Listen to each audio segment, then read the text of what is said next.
most daunting aspects of volunteering can be giving a volunteer independence to work alone. However, if you can do this effectively, not only will you save yourself a lot of time, but you'll make the volunteer process more rewarding. Many volunteers agree that the secret to a good volunteer-staff relationship is being supportive, but giving the volunteer freedom. I like to think that the best thing that a staff member can do is to be there to support the volunteer, but not in any sort of overly involved way. I think it's a really strong thing when you have a paid staff member who's there and the volunteers know that that's a person they can go to if they sort of need assistance, and that person can provide assistance to them.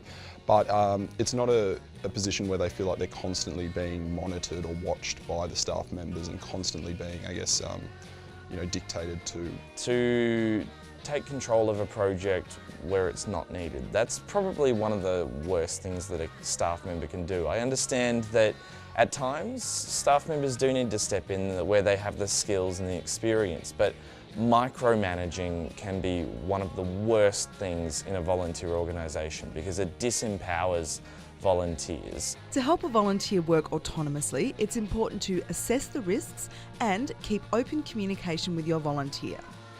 So, how do you identify what projects can be independently managed by a volunteer?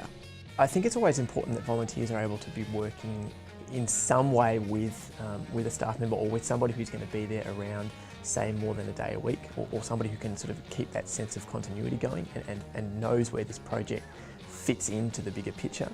I think there's a lot of small projects that sometimes you can have a volunteer run, or that a volunteer might take the lead on themselves and want to run that project.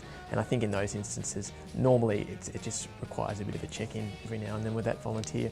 I think the sort of projects that I think lend themselves to volunteers are ones that are exciting, but not beyond the scope of how long you think that volunteer is realistically going to be there for. So, 5-year fundraising projects are probably not going to be best suited to a single volunteer, whereas a project maybe to get to improve the way that talks processes run at SYN, for example, can be something that not only will that volunteer be able to probably see that project out from start to finish, that volunteer will actually probably know better than a lot of staff members what the best way to manage that process is, because they're around it all the time.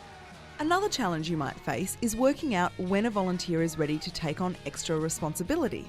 I think when a volunteer is looking to take on more work or take on more responsibility, generally that volunteer is coming to you with that.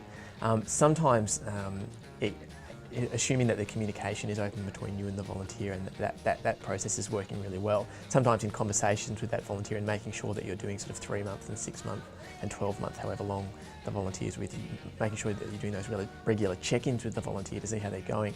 Sometimes in those conversations, new opportunities can come up.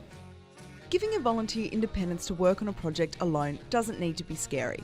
Just remember, manage the risk, put a structure in place, negotiate a timeline, keep communication open, and of course, always acknowledge the hard work of your volunteer.